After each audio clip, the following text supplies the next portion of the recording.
Saturday morning, and I haven't seen the paint table in about a week. So, unfortunately. So let's see where we left off here.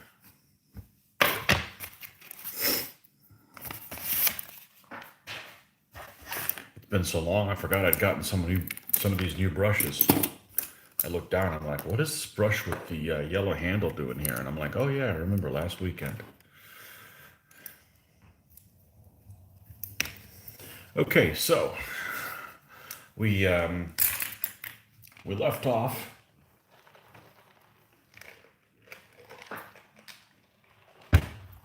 We're painting some Hungarian Knights. Let's get rid of this lid on here. And the problem that we had was that we needed to figure out what kind of heraldry we were going to put on these guys, or not necessarily heraldry, but what was going to be on these guys' shields. Because as I mentioned before, these guys are, this is the 6 knights that are on the back row that we're doing now of the 2 stands of these. So, you know, we've got the 1, 2, and 3 position on both of these deep knights, and it's this back row that we're doing. Now, the back row consists of lesser knights or mercenaries that they don't have any, doesn't look like they have any armor on them, or if they do, it's underneath their cloth, their vestments. They do have a shield, and they've got a helmet. Are they salets?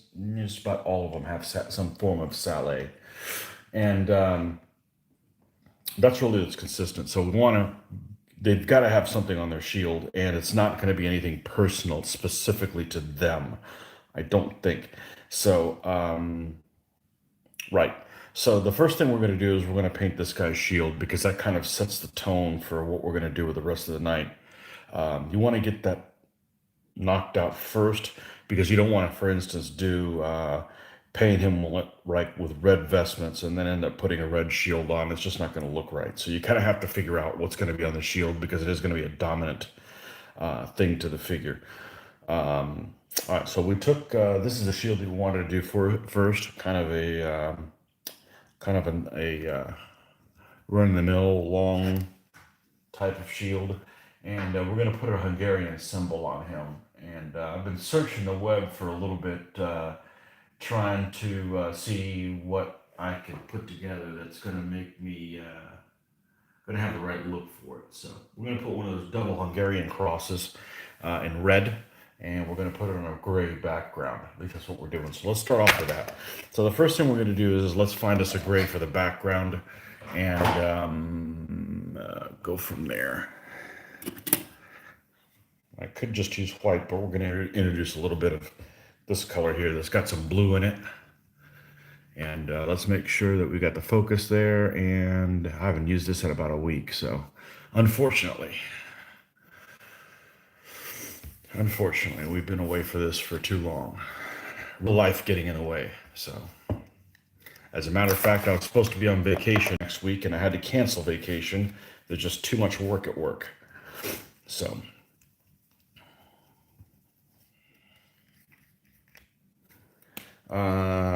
here. Oh, is it clogged up that bad? All right, let's go ahead and grab our. It's around here somewhere, our little pin vise. And this is going to be a short painting session because the daughter's got to be taken to the swim practice, which is in about, say, 35 minutes or so. So we'll see what we can do, but I didn't want to. Look at this. The whole thing came out. That's how clogged up this is. Look. Yummy.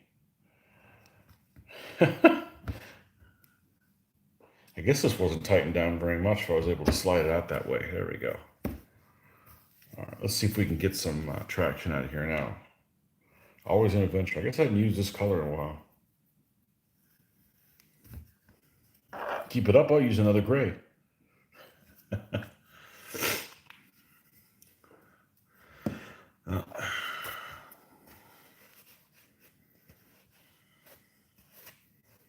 I'm doing more gaming than painting. I don't like that.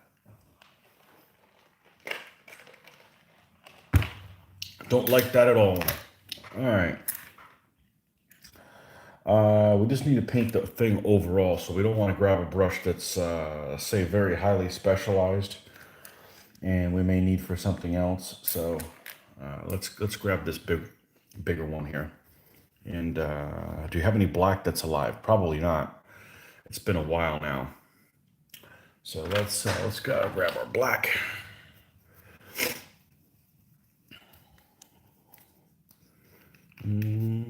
Put it here in a central location. And since the black isn't alive, we might as well grab. This is still moist. Look at this. It's been sitting here a week, closed up, and it's still quite wet there. So that's nice. I don't have to take a break and go do that here. So wet and windy Saturday night. We're supposed to get a little bit of a rain. We had cool weather every day this week. It dropped into, I think one day it was like 28 Fahrenheit. Don't ask me what the heck it is on. Well, let's see. It would be under zero Celsius, but 28 Fahrenheit to mid 60s. And yesterday was back to kind of a hot day. We're supposed to get cool again tomorrow for next week. So, is this the start of the second wedge? No, no. This is the back six guys. We've got these three done on both stands already. We're working on these six guys here, and this is the first one of these six. So I unfortunately haven't been able to do jack in the last painting wise in the last week. I don't think I've painted since last Saturday. You guys could check it out. I'm getting in a really bad habit or a good habit, depending on how you want to look at it, of not painting unless I'm filming. I find it just not worth the trouble to paint if I'm not filming. I don't know. Just I'm enjoying this motivation of staying on topic, staying on track while I'm painting. So I haven't painted in about a week. Not that I've really had any time to do that. So unfortunately. All right. So that's what we're going to use as the base color. Nothing's going to be darker than that. And that may have actually been too dark. Let's think about that. Let's darken this up a little bit because this is as dark as it's going to get on this shield. We got to build up from that, and we're going to make the cross red. Okay, and there's not any red alive either. That's what happens when you wait this long to paint again. All the little bits of paint you had there are long gone. So long gone. That's good. We don't need a whole bunch, but right. Say this one. See what we're looking at. Yeah, that one will work.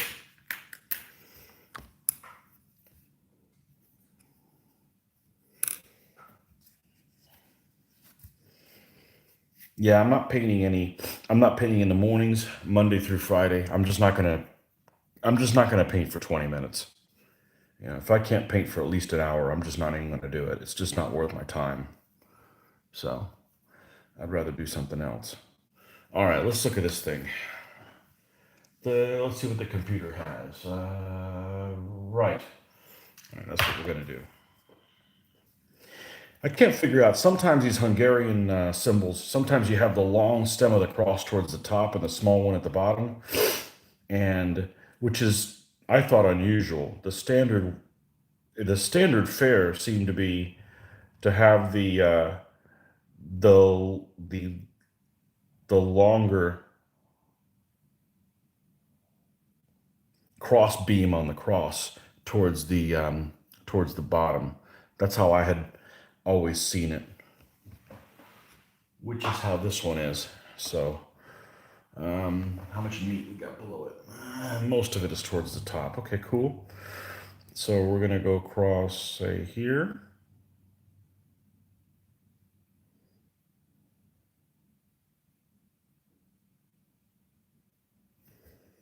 Okay, so we've got you can barely see that symbol. All right. And I thought this This brush actually has a little bit of a bend in it. We're gonna have to retire you. Not because I can't work with it, but why should I when I've got brushes that don't give me any lip?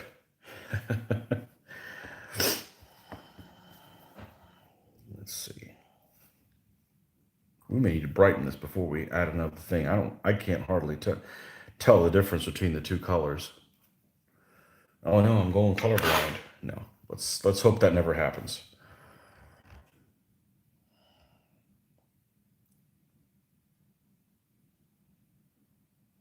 Okay, and man, I keep wanting to dip in there. Let's put it here. Make it a little bit.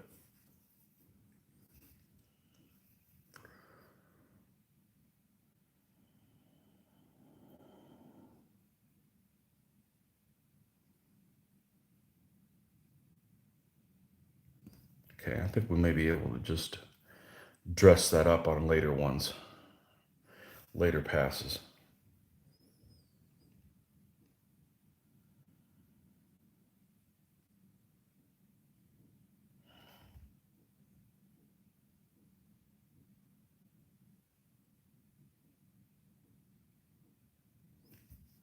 Okay.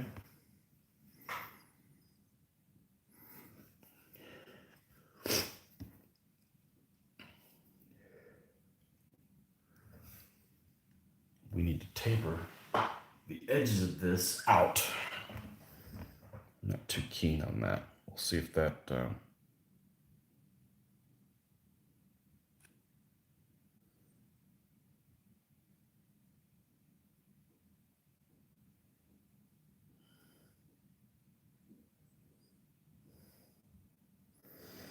As Mitch would say, ever so slightly. Okay. I think we got to go even smaller than that. I'm never going to figure out why. I always have this issue with the M on my phone. I always get this. Able to get the rules of okay for Mari. Shop for. You sound a bit sniffly. A cold coming? No, no cold. Just probably dust. Probably because the ceiling fan hasn't run in about a week. No, I've been health. I went to the dentist this week for a regular cleaning. People joke that I like going to the dentist. Me going to the dentist is like people going to the spa. I find it relaxing. But then I've never had any teeth issues, really. And I mentioned to them that I've never been healthier any other year from colds and stuff. I don't think I had a sniffle or a cough or nothing all year long. Don't go anywhere. So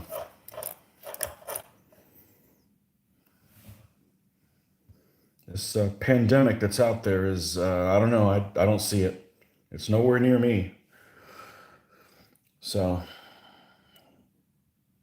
yeah, I don't usually pick something up from going to Orlando or something like that from the theme parks. But since we're not doing those this year, or maybe next year either, we're not doing that stuff until things get back to normal. And if they don't get back to normal, well, it was a good run. And by normal, I mean 2019.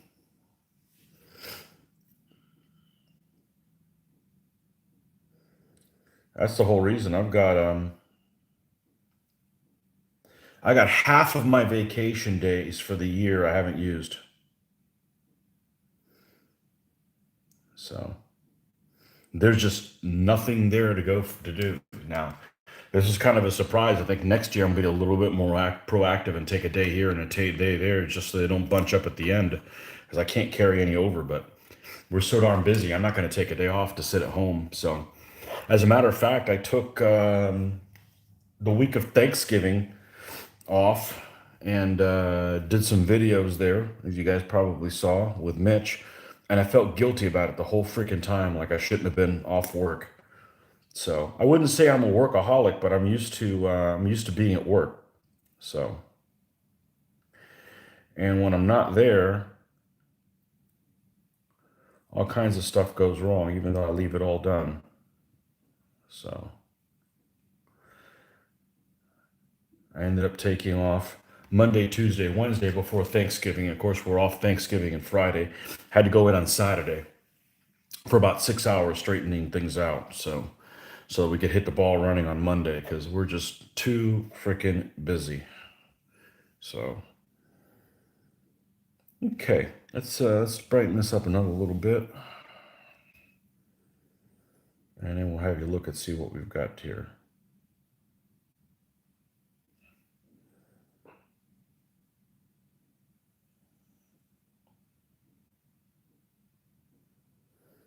Yeah, so I'll put in for my 2021 days, and if the conventions start canceling like they did like this year, which is I suspect what will happen, then we're just gonna have to. I may just take those days off anyway, so that we don't pile up at the end. Because I don't think 2021 is going to be any better. As a matter of fact, I think it will be worse. But hey, maybe I'm wrong. Whoop! Oh, look at that! Slipped on me. Hey, you guys get to see me fix a mistake. Well, let's make sure that it's dry first. We got a little bit of a on there. No big deal.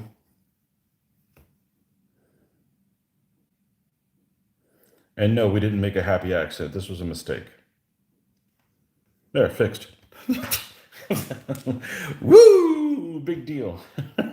I just don't want to make mistakes because it just takes time. I mean, why create more work for yourself? You're going to be the one fixing it. So, good morning, Hans Zieten. Guten Tag.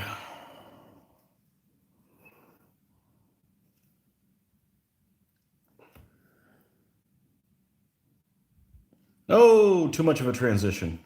Oh, I mean, it would work, but that's not what I envisioned in my artwork.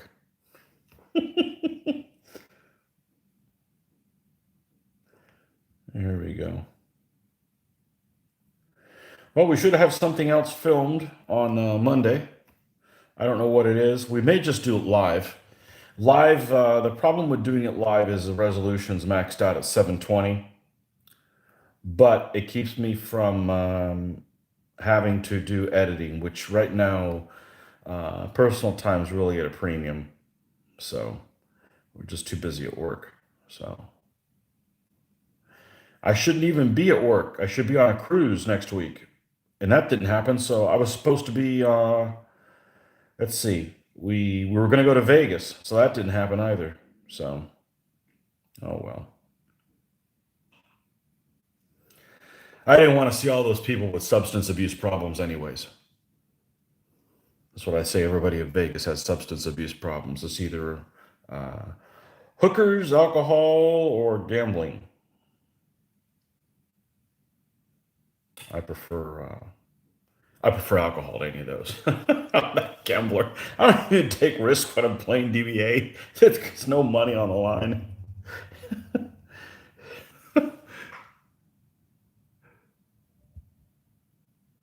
I was able to catch T-34 and White Tiger and enjoy them both. So we can't see Mitch's feet in 1080p. Yeah. Yeah, you don't want to see Mitch's feet. There's worse. Yeah.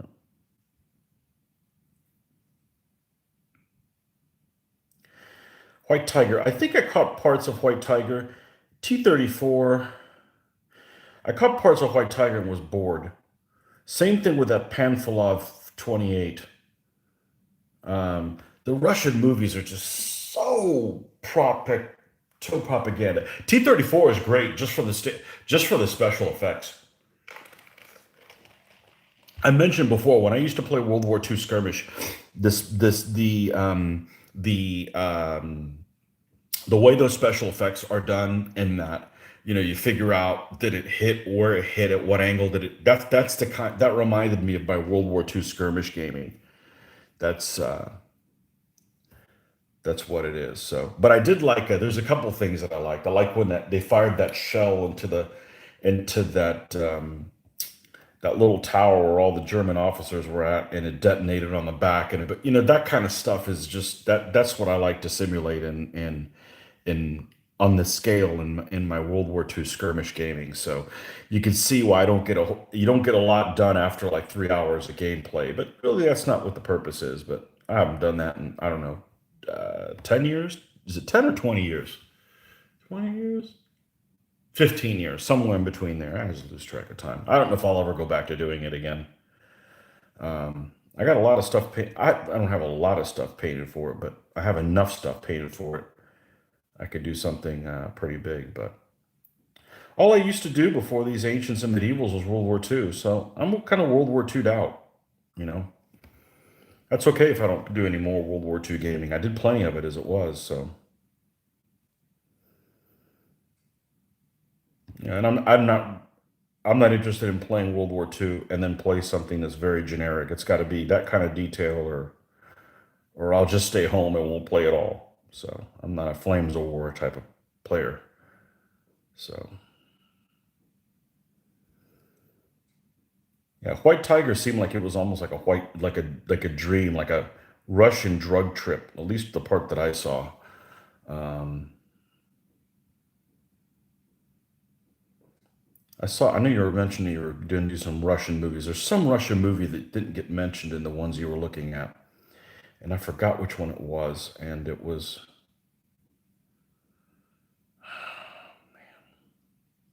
well, there's one that takes place.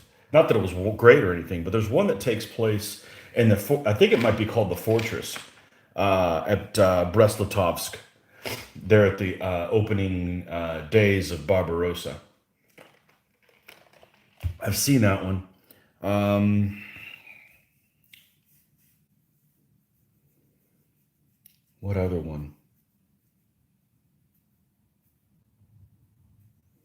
Then there was one that was all about a woman sniper. I want to say that might be the Russian Stalingrad one. I don't know. It's all a blur. But yeah, the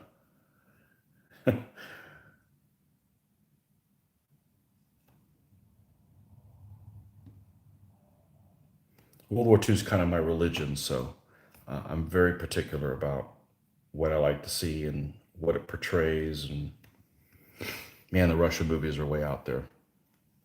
I guess they're as bad as the U.S. movies in the early '50s and stuff like that, but I haven't really seen those because they're black and white. I have an aversion to all things black and white. So foreign movies, no problem. Black and white, not so much. So,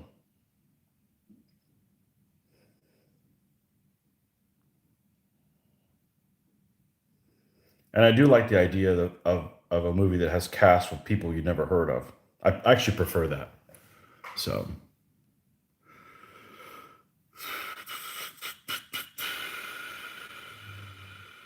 well, you enjoyed the collision course games. We did too. The Irish did too.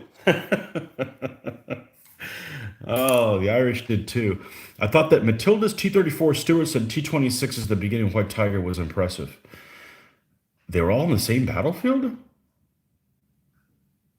Matildas were used for a small period of time. Um, the Russians seemed to like, of all the Lend-Lease tanks, the ones they liked the best were the Valentines. Don't ask me why. Maybe low profile.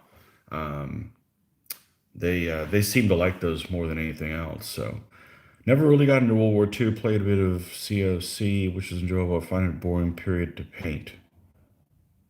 COC.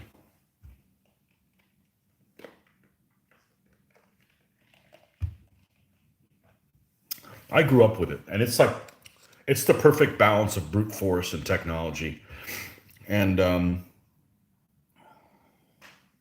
yeah, I really like the Eastern Front, and I really like the Eastern Front because it's which bad guy do you want to be, you know? So that here we go. Now we're going to still build that up a little bit, but that's kind of the gist there. We've got going on. Oh, chain of command. Okay, chain of command. Chain of Command is like maybe one or two levels higher than the skirmish gaming I like to do. It has a neat mechanism, but as far as like you can't do everything you want. But and I've watched several of their videos that they have done on YouTube, and they have really nice videos. The Lardy guys, they've got I don't know, probably have 2 dozen videos of those. I've watched a fair number of them, and I played in one game of it. I played in one where we were the Japanese and the British were like in Malaya, so they had like 3 Matildas, and we had some anti-tank guns and that kind of stuff. And of course, it's like hide from the Matildas because even though the Matildas don't have any HE, they still have machine guns. They still have a coax, and you can't touch them basically on the front. Probably couldn't touch them on the side either. Matildas are really well armored by any standards, certainly before 1943. So they're just slow as hell, but that's okay. You know, I guess they were Australians, not British. That's what it was. There was Aussies versus somewhere in. I forget if it was in. I forget if it was in New Guinea or we were in Burma, but anyhow, or Malaya, one of those two. Oh, we were on the defense, so it probably was not Malaya. So, but anyhow, that was fun. But it didn't make me want to play that rule set again after I played it. So, I mean, I didn't want to play it again for my own set of rules. But the guy did play a 20 millimeter, and I'm a 20 millimeter gamer in World War II, without a doubt. Because when I started playing World War II, that scale, everything was available. Short of micro armor, you know, uh, but for infantry combined arm stuff, 20 mils where it was at, because 15 wasn't really on the scene yet. All right, we built that a little bit more. We're going to move away from this and come back to it and see if we need to brighten that up. But that's kind of the scheme that we're going to go with. So let's do his face, which is really he has as much flesh showing as Batman.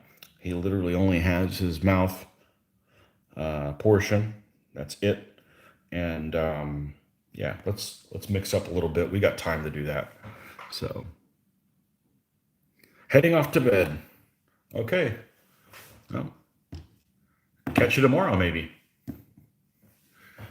Um, let's see. Yeah, we enjoyed playing those. What do we call them? It's funny when I said what we're going to do. I wanted to call them Road to Nowhere, and it wasn't Road to Nowhere. It was Collision Course. I hadn't played in about a year. I forgot what all the rules were, so I just went with whatever Mitch said. It's Mitch's favorite version of the rules. I don't like it more because it's not the standard game. So, from a standpoint of new players that pick it up, I don't want to consistently play that all the time because people watch the videos and be like, well, I wish you had standard DBA videos. Not that we don't have enough, but in some ways, I like it better than the basic game. Probably in most ways, I like it better than the basic game. This is a game within the game. But, um, but yeah, we've had some good times playing it. We've had some good times playing it. Um, but the games take a lot longer. They take twice as long. Would probably be fair to say.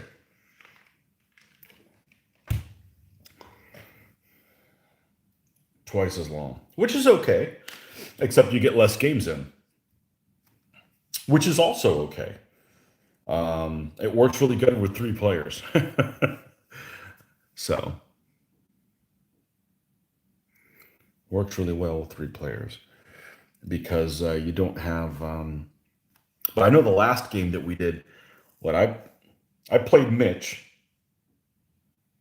Yeah, I played Mitch because Scott hadn't gotten there yet, and then Scott got there, and then I won, so I played Scott next time, and then I sat out on the last game where them two played, and it was late, and I was falling asleep at that last game, and it wasn't because it wasn't exciting. It was well, I don't know. I was falling asleep.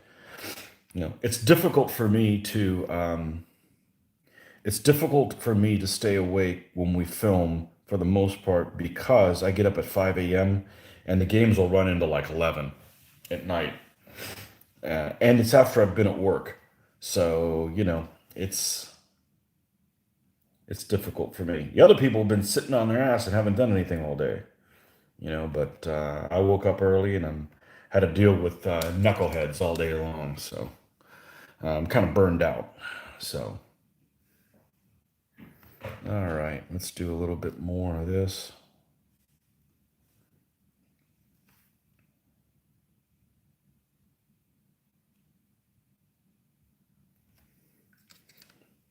Plus, I'm usually drinking. Not that I need to. I need to drink at work, not when I'm not at work.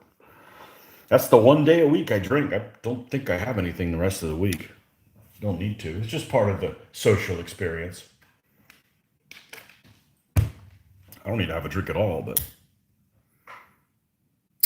you're a morning person. I always paint in the morning when I'm off work. Hence why your streams are excellent for me. Yeah. I woke up at 5 a.m. Did what I needed to straighten out. Got some coffee going, and yeah, that's my preference as well. And it starts your day off right. You did something productive, and you feel good about it. And I also paint without contacts in, so I don't have to take my contacts out. Not that that's a pain in the butt or anything, but it's just one less step to do. Um, so reminds me, I gotta get a. My vision didn't change for 35 years, maybe. Let's see, how old am I? 35 years. 30 years. For 30 years, my vision didn't change. And then in the last five, it's gotten the old people where you can't see up front close. I'm naturally nearsighted, so it's really strange for us. I've mentioned this before. If you're not nearsighted, it's extremely weird when you get the loss of vision of things up close from age, because your entire life you've been able to see things that are really close to you, but not things that are far away. And all of a sudden you're like, now I can't see things close to me either. And it's like, this is really strange. So it's not annoying. It was just kind of caught me off guard. I wasn't really expecting that. So they've actually backed off on my prescription a tiny bit. Um, but still, if I need to paint, I can't paint. I can't paint in 2020 vision with my contacts corrected anymore. I've gotta, I gotta take the glasses off and paint with the built-in magnifying glass. So it's all right. I'm enjoying the figures a lot more. Um, don't know that I'm painting any better, but I'm enjoying like all the nooks and crannies on the magic that the sculptors made for us here. So I appreciate the sculptors. I know that they people just kind of take them for granted, but I'm a fan of the sculptors. Speaking of which, if you guys don't know who my favorite sculptor is, shame on you. You need to watch more of my videos. But I he's Dave Alsop, by the way, or was Dave Alsop, and he did the old combat miniatures back in the 1980s, I think. That's why I discovered him in 20 millimeter. And he's one of the guys that started Old Glory with some of his castings. So I was surfing the Old Glory site, Old Glory 15 millimeter. I know he did some 25s, but I don't do that stuff. And I knew he did Napoleonics and he'd done the American Civil War, and I came across some of his. If you go on the Old Glory 15 millimeter site, and there's pictures of just about everything that they make, and sometimes they run like a black wash on it, a thin black wash, which, in my opinion, that's the best way to promote your figures. So if you're trying to come out with figures that you want people to buy, make sure you take pictures of them and don't bother painting them. Just run a wash on them, and that really makes them stand out. Because there's some, not to knock anybody, but there's some people that have pictures of their stuff painted that it would be better if they weren't. Let's just leave it at that. We're not talking about you, Legio Heroica. Whoever paints for them does a great job, but there's some figure manufacturers. If you're not gonna have some really awesome painted figures, just paint them in the just take a picture of the guy and just run like a thin wash on them so these details stand out more, and that's the way to promote your figures. But anyways, I was surfing the Old Glory 15 millimeter site, and I came across some of his. I knew he'd done American Civil War. I don't do any American Civil War at all. It's just a period I'm not interested in. Never have been. Um, so, despite me being American, I guess, not really interested in American histories. Not enough bad folks here. I know that's all relative, but I'm never really interested in American history. But I came across his castings in that were obviously Dave Alsop's work because one of the figures had a similar face to one of my Germans in 20 millimeter. He's got a set of I want to say it was like it's called troops that are like fighting like hand to hand or something like that, and there's some beautiful stuff in there. You'd love his work, absolutely love his work. So if I ever get a wild hair up my ass and start painting American Civil War, it'll definitely be his castings. But I have a feeling that's not going to happen. That's just a whole lot of troops of the same thing. So you made a great point about sculptors once that often we don't know who they are, and it made me think is I have no idea who sculpted my favorite figures. What manufacturer are they? What manufacturer are your favorite figures? I mean, assuming they're all from one manufacturer. The exception is Kurosan. Kurosan actually does a really good job of saying these are the guys that are, even though I don't have any Kurosan figures, but these are sculpted by so and so because he kind of has like a mercenary service. Not to knock him or anything, but he uses multiple sculptors, and some which I prefer more than others, at least seeing them online. But he does use multiple sculptors, and and he does give them credit when they do his different lines. So I thought that was nice because they really do. I'm just a painter. I can't sculpt things. What did I do? Didn't I just do something out of green stuff that was like really shitty or something? I don't know. My memory's going these days. Let's. I did something with green stuff. I forget what it was. Oh yeah, I did those little banners for Marty. Yeah, that was a pain in the ass to work with that stuff. But then again, it's kind of my first shot at it. So I don't think I'll be sculpting any of my own figures. I've got enough on my plate. I've had several people that have said, "Hey, you should get a 3D printer," and I'm like, I have enough things to paint. Okay, I don't need more. I don't need to produce more things to paint. So no, I will not be doing a 3D printer. And if I need to get something 3D printed, I will just buy it because it's not worth my time to learn how to do that. So I don't need to be pulled off track any more than I already am. But yeah, the sculptors are kind of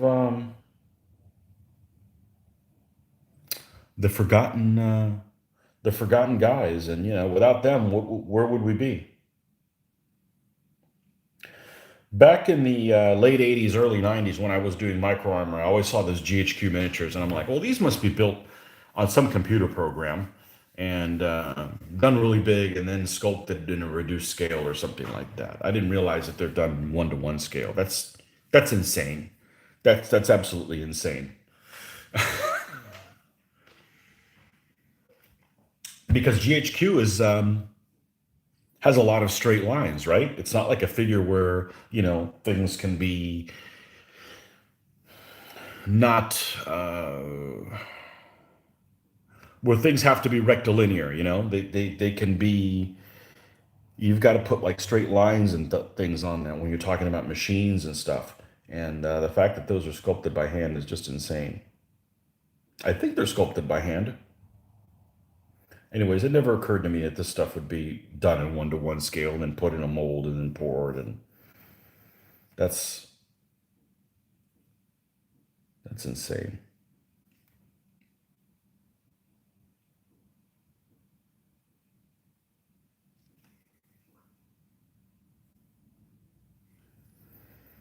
Okay, so we've got his little chalet there.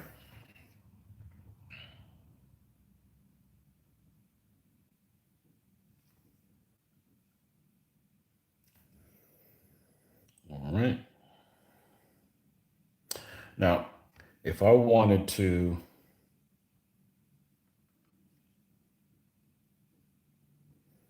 save some time, I'd probably paint the end of his little spear here.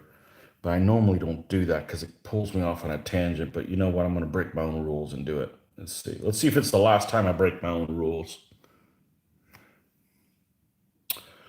Good morning, John Hanna. Have you seen the new Z range from Museum Miniatures? The Achaemenid Persian archers look fantastic. I haven't seen them. Okay, the ones that remember what I just said about figures painted don't sometimes better. The whoever painted their stuff, their Z range miniatures on their website, they actually look really good. So forget what I said about that. If you're gonna do an awesome job of painting the figures, by all means show figures painted. They look great on there. I don't know if it's they have pictures of all of their stuff on online, and I don't know if it's just a computer rendering, but it makes it look like they're very stocky, and they all look like they have the exact same face. That might just be a function of the computer programming or whatever. Um,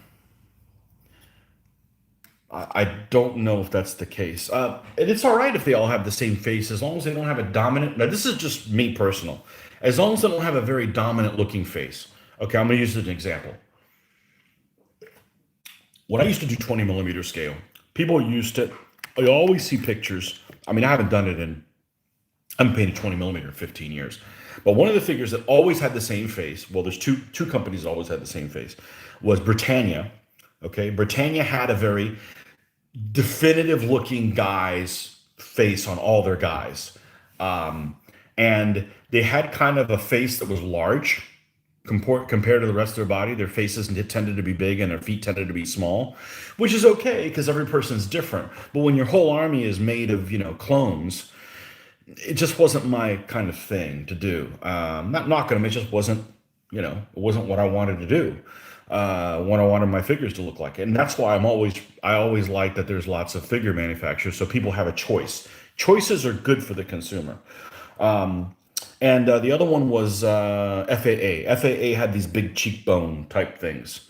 So most figure manufacturers have kind of a certain look to them. That's just kind of how it is. But is if the look is not very dominant, it doesn't bother me as much. Like for instance, minifigs.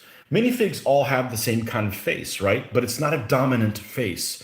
So it doesn't bother me that you see it again and again and again and again because it's kind of like I'd say minifigs.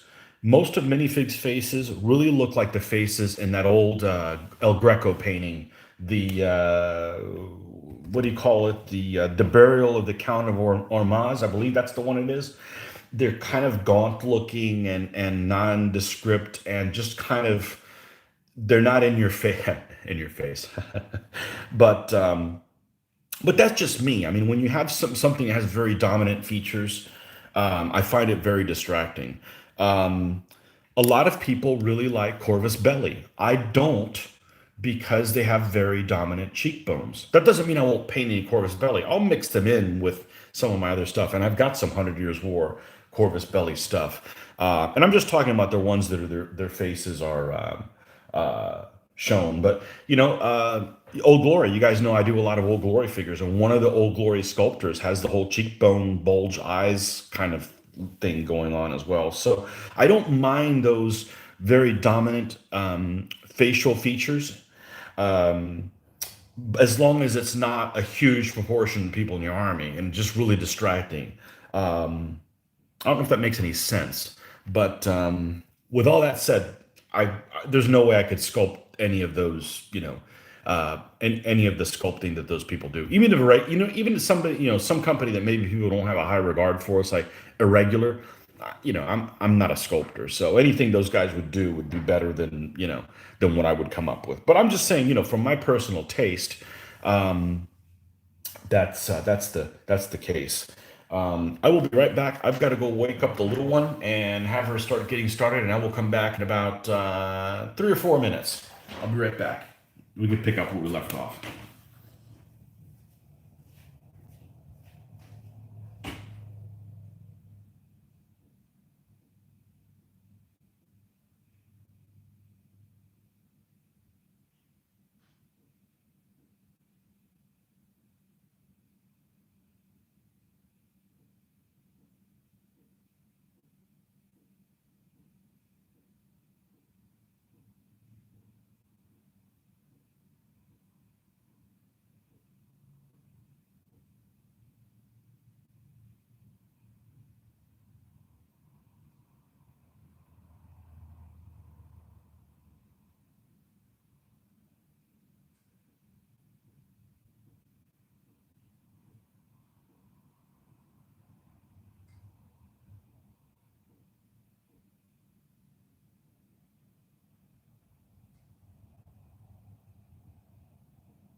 Okay, and we're back.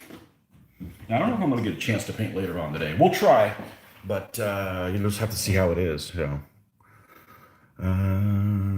So I have not seen the Z range in person. I have seen pictures of them painted. I've seen pictures of their website, and it seems like they look better. They look better cast than they do on the website, and the website just makes them look.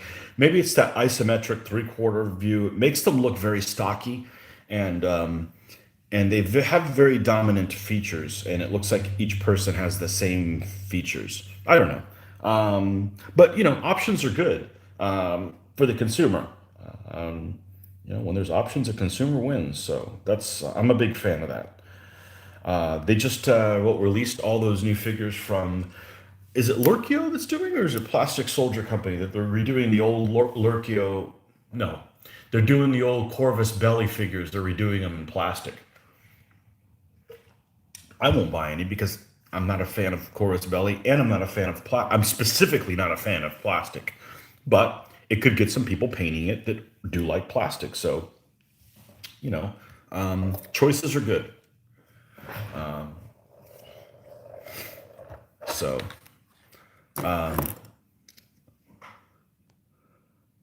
I mix figures, especially for regular armies. Me too. My Indians have 4 different manufacturers: Warlord, Zyston, Essex, and Museum, and they match well if you take time selecting your mixes. Excellent. You're on my team. That's exactly what I like to do. I don't like somebody telling me, here's your army pack, and these are the guys you have to paint. Screw you, pal. I want to pick who's in my army. I don't care if it costs more money. Money is not an object to me. Not that I want to waste money, but that's not the dominant.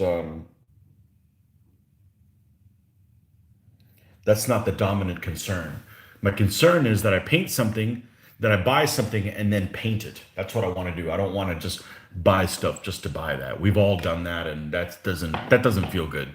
That's that's a waste of resources and disappointment. I've done that. It's unsatisfying. Okay, so we got to put some clothes on this dude. All right. So we know we're gonna have some gloves on there.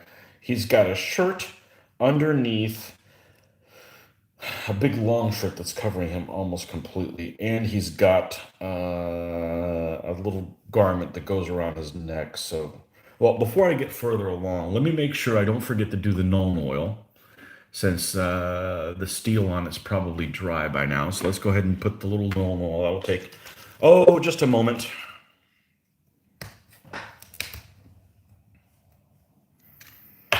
Yeah, Essex. A good portion of this army I'm working on is Essex, and I don't have a really high regard for Essex because my experience with Essex used to come from army packs, and like they'd make all the figures, but then you wouldn't get them all. They'd just, you'd get a lot of the same poses, and it's almost like whoever packed them just kind of was lazy about it or whatever. Um, but anyhow, Essex does make plenty of good figures, and a lot of their faces are really good to paint and fun to paint, actually. So I don't really have a gripe with them, other than I wish the metal that they used on their figures was a little bit harder. It seemed to be very soft. So, like for instance, this spear, this will bend over time. Do I have one here that I don't mind showing you? No, I don't want to bend these guys up, but a lot of their, oh, here we go. This knight on a lance. It bends a little too easy. It's kind of the older alloy, so but that's all right. I kind of know that going in, but and sometimes they have some odd poses, which will work it. You can work them in just fine if it's just one or two guys, but you have a whole army of guys standing in an odd position that's hard to hold. A spear or something like that. It looks kind of strange. All right, what color are we going to paint his entire shirt? Because I can see the little thing around his neck being like white or something like that. Just a basic color, a light color. Let's do some variation of green for his shirt here. Maybe like some variation of a dark green, but not too like bright. So hey, how about one that's called dark green? Oh, a German dark green. Well, he could be a mercenary. Yeah, this is like the base green color there for the 1943 German post the 1943 and onward scheme. And we're gonna end up brightening that up a little bit with some white or whatever, so it'll have a little bit more vibrancy. But yeah, I like the mixed figures for sure, for sure. That's a huge fun part. Surf the web and find out who makes figures of different people, and all that's part of the experience. They have that all done already, then that takes about part of the fun that I enjoy.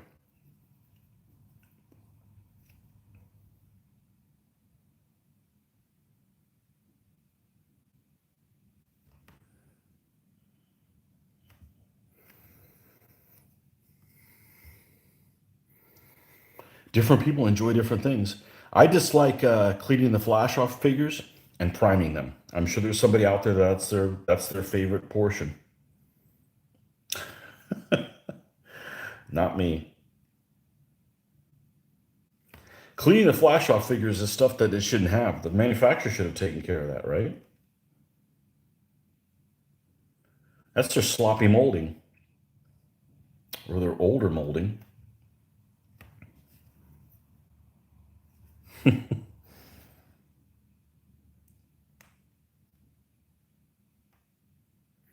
Now I got to be careful. This guy's wearing this over.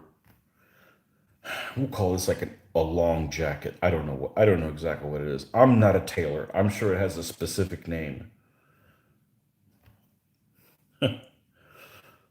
His man dress. But there's clothes underneath that, so I've got to keep that in mind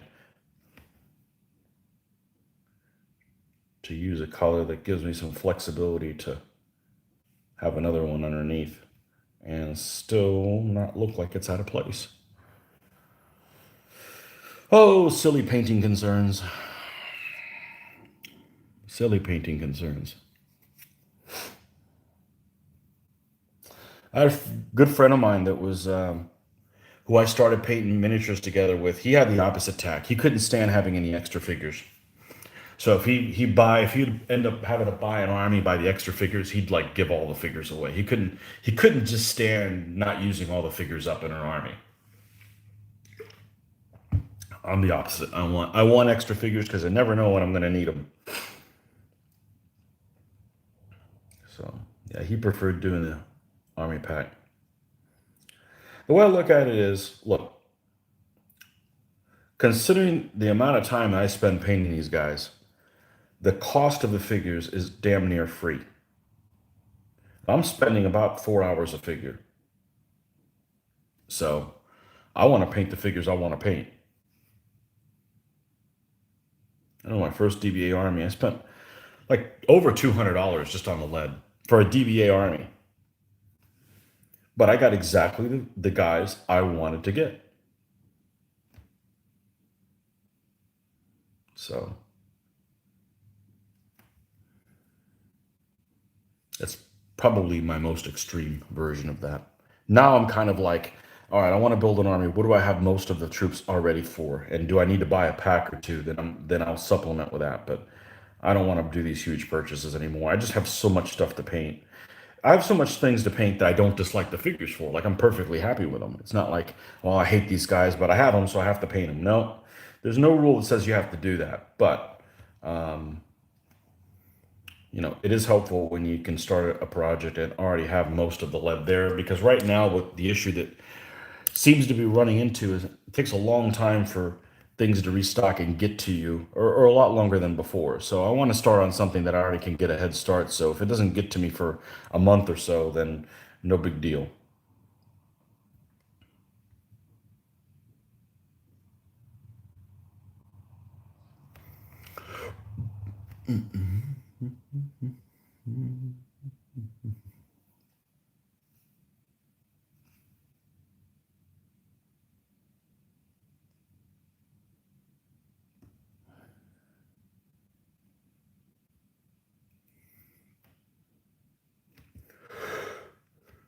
We do have to light this up stub because he's already on a dark horse.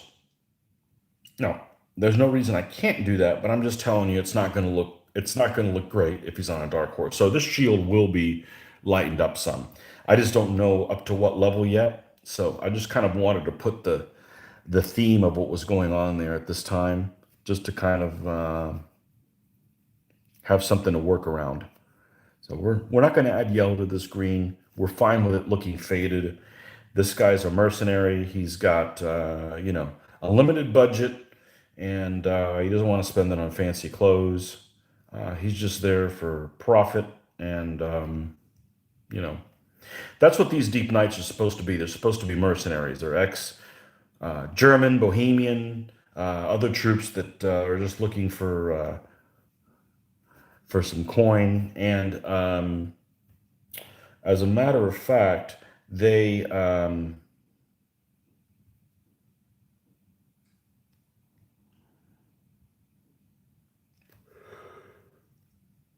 don't know what the hell I was gonna say. But anyways, they're just mercenaries. If you look at the army list, that's what these guys are supposed to simulate, and they're the less well-armed guys in the back, kind of the filler.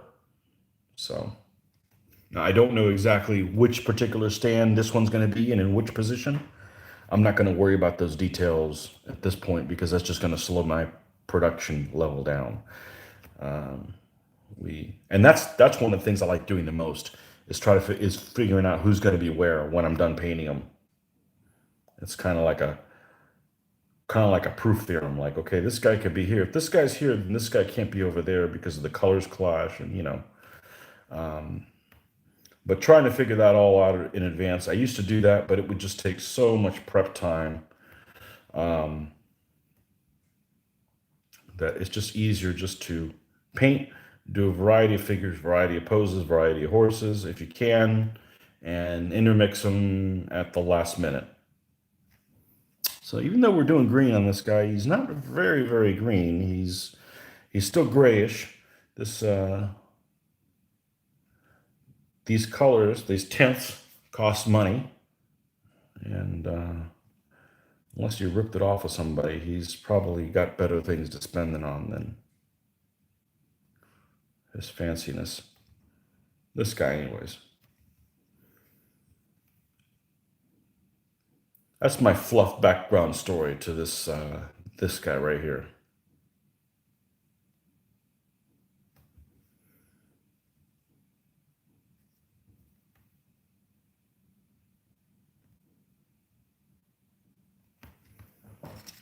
All right.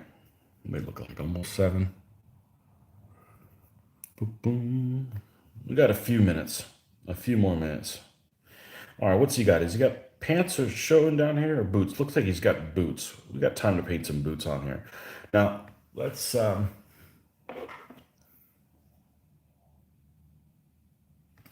something a little brighter.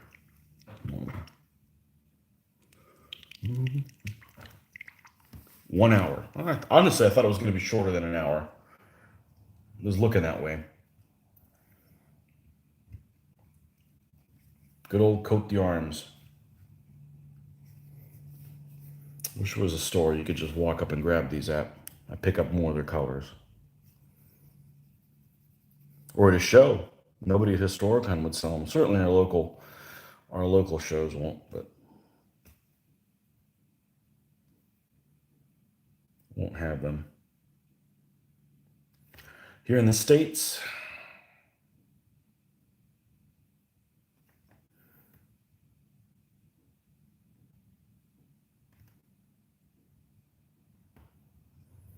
I think a good majority of people aren't getting together with other folks, so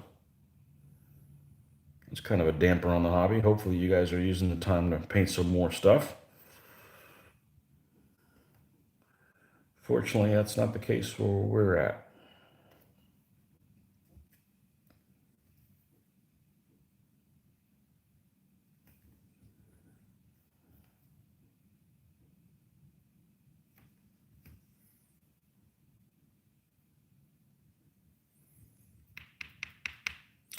You, good morning, Harvey. Morning, Museum Z Range Indians. When I modified my DBA Army DBA, splendid figures.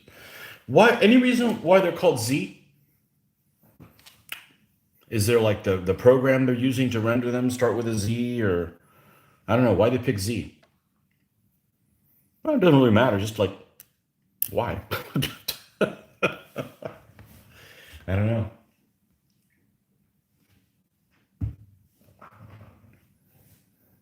Well, my biggest problem in the museum has always been this consistent figure size. And I think that the owner is the guy that sculpts them. So I don't know. He has some guys like his crossbowmen, like some medieval crossbowmen stuff. They're definitely on the small size, half than everything. And then he's got some guys that are just huge. Like his Indian horde guys are almost like 20. I got some Chinese and Indian horde guys, and they're like 20 millimeter scale. And they're like hefty 20 millimeter scale guys too. So although I've used the Indian horde guys on a stand, I wouldn't mix them necessarily. Well, I wouldn't say that. I've got some. I've got an Irish guy, like a Kern figure, not a Kern, a Bonnick figure. He may be a Kern guy, but I used him more like a Bonnick guy. And he's got a wicker shield and everything, and he's pretty close to 20 millimeter scale, and he's on a auxilia stand with some other 15 millimeter guys mixed in because you're gonna have bigger guys, you're gonna have bigger folks in your army. That guy just eats all the porridge. That's his backstory.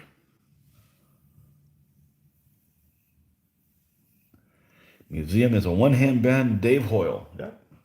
Um, I've always gotten good service from him. I've ordered from him several times, and pre-pandemic, within a week, I would get my order in the States. So I'd order on a Monday and it would arrive the next Monday. Pretty consistent. That's pretty consistent with most UK manufacturers. So the people in the US I've ordered with take longer. So, except Amazon. Anything from Amazon comes in before you order it almost. But True story. It'll come on it's coming uh, next Thursday, and it arrives like 2 days earlier. I'm like, oh, that's nice. But no, seriously, UK guys are more on the ball than people in the States, in my experience.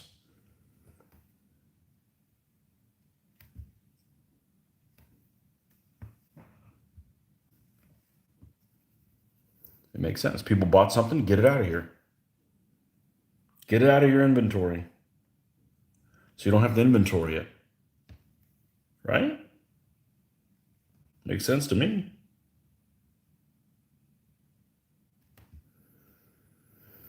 Okay, so you got his boots mostly done. I think we're gonna have to stop now. We gotta provide the. I gotta take the car in for a PM. It's preventative maintenance for those of you guys who don't know. Also a fancy name for oil change. So we got to do that and drop off the daughter at the swim practice and pick her up afterwards. So we're gonna do non-gaming things, but that doesn't mean I won't be watching gaming things while I'm waiting on those things. So, uh, but I don't know. I'm not sure if I'm going to get a chance to do this anymore today. But anyhow, thanks for stopping by. Just a little bit over an hour on the never-ending Hungarian project. So once we're done with this guy, we've got 5 more guys to do, and then we'll be done with these nights. There's still more Hungarian nights to come, but just the 2 deep night stands. We're going to be doing these because these will look really nice. So anyhow, Hope Car's good. Yes, it's a lease, so it's just an oil change. And in about a year, less than a year, I get a new one. So anyhow, no problems with that for sure. But anyways, we'll catch you guys on the flip side. And what do you got here, John Hannah? Well, you got to make a comment. I got to read it out loud. Let's see what we got here. John Hannah also base different commands for Art de la Guerre differently. My scouting light cavalry command has some tundra terrain. They're just leaving winter area, and other commands are done differently. Well, that's a cool idea. That's a cool idea. All right, folks. Well, we'll catch you guys next time. Thanks for stopping by, and happy painting. Bye-bye, folks.